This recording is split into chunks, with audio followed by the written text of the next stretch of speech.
Assalamualaikum warahmatullahi wabarakatuh. Nama saya Nini Handayani, NIM T 2018-1150. Saya dari Prodi PAI kelas A3. Di sini saya akan menerangkan tentang metode Safinda untuk menerjemahkan pembelajaran Al-Qur'an. Yaitu di sini sudah dijelaskan metode PPTQ Safinda.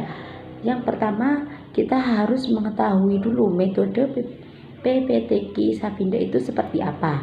Di sini program pelatihan terjemah Al-Qur'an pada metode Safinda ini memiliki dua alasan bahwa menerjemahkan Al-Qur'an itu tidaklah sulit. Yang pertama yaitu alasannya di dalam Al-Qur'an surat Al-Qamar ayat 17, 22, 32, dan 40 disebutkan bahwa mempelajari Al-Qur'an sangatlah mudah. Yang kedua yaitu kosakata di dalam Al-Qur'an banyak terjadi pengulangan atau sama. Jumlah kosakatanya 77.450 dan 71%-nya dari kosakata tersebut mengalami pengulangan atau sama. Dan di dalam surah Al-Baqarah yang banyak terjadi pengulangan atau sama kosakata. Oleh karenanya, materi atau pelajaran pertama di dalam program ini yaitu juz pertama. Telah kita ketahui bahwa program yang ada di PPTQ Safinda ini menurutnya untuk menerjemahkan Al-Qur'an itu sangat mudah, yaitu bisa kita lihat dari di dalam Al-Qur'annya sendiri, seperti yaitu yang pertama tadi surat Al-Qamar itu menjelaskan bahwa Al-Qur'an itu mudah untuk dipelajari dan mudah untuk kita menerjemahkannya. Yang kedua yaitu kosakatanya itu mengulang-ulang seperti yang ada di surah Al-Baqarah, yaitu banyak pengulangan kosakata di dalam surah Al-Baqarah tersebut. Yang selanjutnya yaitu tujuan dari metode PPTQ Safinda ini, yaitu tujuan utama diadakannya program ini agar masyarakat mampu memahami Al-Qur'an dan makna-maknanya, seperti moto yang lembaga pegang, yaitu moco Qur'an angen-angen sak maknane, atau membaca Al-Qur'an seperti membaca Quran. Sehingga setelah mengikuti program pembelajaran Al-Qur'an yang lembaga miliki seperti pembelajaran tahsin, tahfidz, terjemah, tafsir, dan ulumul Quran, masyarakat mampu memahami makna Al-Qur'an, mulai makna kata, makna satu kalimat, dan makna satu ayat di dalam Al-Qur'an. PPTQ Safinda ini menurut saya mudah untuk dipelajari karena dalam kamus PPTQ Safinda itu sudah ada cetak hitam dan cetak merah, yaitu jika ada hitam maka itu kosakatanya sudah berulang-ulang, tetapi kalau jika bercetak merah maka itu jarang kita dengar dan jarang kita ketahui arti dan maksud dari ayat tersebut. Yang selanjutnya yaitu tahapan-tahapan metode PPTQ Safinda, yaitu tahapan awal sebelum pembelajaran terjemah Al-Qur'an dengan metode PPTQ Safinda dimulai setidaknya ada dan tersedianya waktu dan lokasi pembelajaran. Nah, tahapan awal ini PPTQ sendiri itu mempunyai lokasi pembelajaran, waktu pembelajaran dapat diatur dan ditentukan oleh peserta didik yang sudah siap mengikuti pembelajaran. Yang kedua yaitu tahapan mengikuti proses pembelajaran. Berbagai materi yang sudah disiapkan dan setiap materi memiliki jenjang pendidikan tersendiri. Secara garis besar, materi atau kurikulum diklasifikasikan menjadi 3 materi, yaitu materi untuk jenjang dasar atau pemula, materi untuk jenjang menengah, dan materi untuk jenjang atas. Selanjutnya yaitu kelebihan dan kekurangan metode PPTQ Safinda. Yaitu yang pertama, metode PPTQ Safinda ini adalah metode yang sangat mudah dipraktekkan dan efisien dalam memahami isi kandungan Al-Qur'an. Yang kedua, yaitu metode PPTQ Safinda ini memberikan akses yang cukup urgent bagi masyarakat muslim yang belum pernah mengikuti jenjang pendidikan di tingkat pesantren. Hal ini bisa diketahui bahwa kelebihan untuk mempelajari PPT Kisah Pindah ini sangatlah mudah dan sangat untuk bisa dicerna, karena di sini kelebihannya saja sudah bisa untuk mempraktekkan dan efisien dalam memahami isi kandungan Al-Quran. Karena di PPT Kisah Pindah ini perlahan-lahan kita diajarkan untuk menghafal Al-Quran secara mudah dan tidak dipersulit. Seperti caranya yang saya ketahui, saya sudah belajar pada PPT Kisah Pindah, yaitu membaca ayatnya 3 kali lalu menerjemahkan ayat per ayat dengan 3 kali juga. Lalu metode PPT Kisah Pindah merupakan satu di antara peran dan usaha untuk pemasyarakatan Al-Quran dan mengalqurankan masyarakat. Kekurangan metode PPT Kisah Pindah ini ialah pada aspek menghafal lafaz beserta artinya, terutama bagi peserta didik yang berusia dewasa atau orang tua.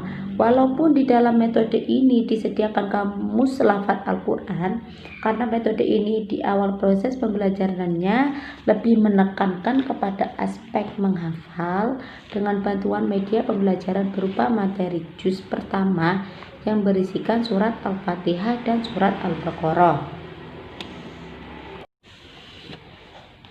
Yang terakhir yaitu contoh metode PPT Kisah Pindah terjemah Al-Quran. Di sini saya akan mempraktekkan metode PPT Kisah Pindah, yaitu Kisah Pindah diajarkan bahwa pertama kita harus membaca Al-Quran sebanyak 3 kali atau membaca ayatnya sebanyak 3 kali.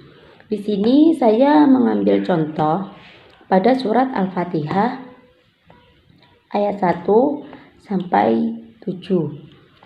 A'udzu billahi minasyaitonir rajim. Bismillahirrahmanirrahim. Alhamdulillahi rabbil alamin.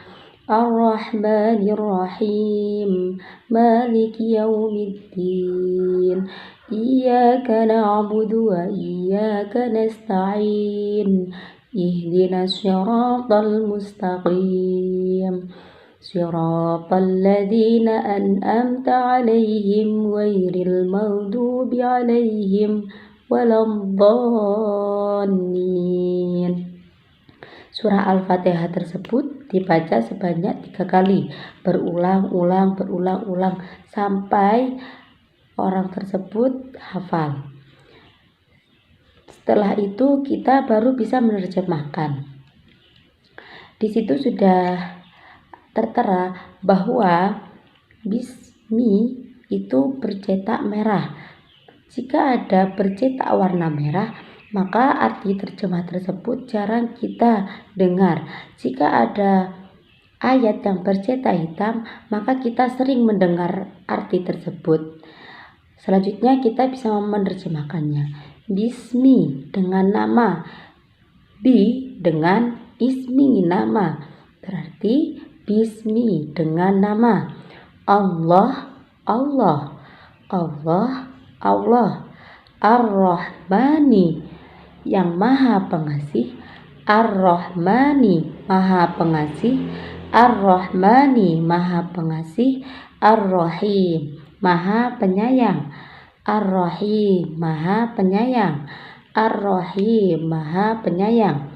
Alhamdu segala puji, Alhamdu segala puji, Alhamdu segala puji, Alhamdu segala puji. Allahi lillahi bagi Allah, li bagi Allah, Allah. Lillahi bagi Allah, lillahi bagi Allah. Rabbi Tuhan, Rabbi Tuhan, Rabbi Tuhan. Al-alamin semesta alam, Al-alamin semesta alam. Ar-Rahmani yang maha pengasih, Ar-Rahimi, maha penyayang, Maliki, maha menguasai, Maliki, maha menguasai, Maliki, maha menguasai, Yaumi, hari, Yaumi, hari, Ad-din, pembalasan, Ad-din, pembalasan, Iyyaka, hanya kepadamu, Iyyaka, hanya kepadamu, Iyyaka, hanya kepadamu, Na'budu, kami menyembah, Na'budu, kami menyembah, Na'budu, kami menyembah, dan Iyyaka, hanya kepadamu, Iyyaka, hanya kepadamu, nasta'in, kami memohon pertolongan,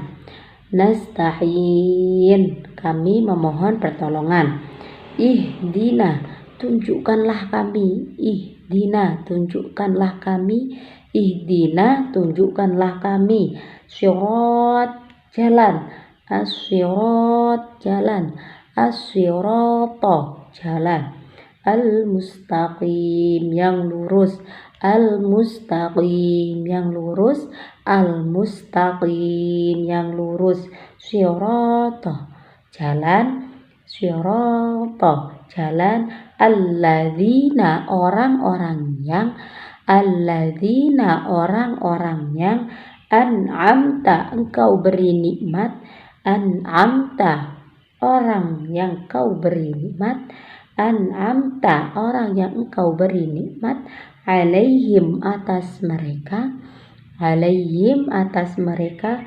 ghairi, bukan, ghairi, bukan, ghairi, bukan, al-maghdubi, orang yang dimurkai, al-maghdubi, orang yang dimurkai, alaihim, atas mereka, alaihim, atas mereka, dan tidak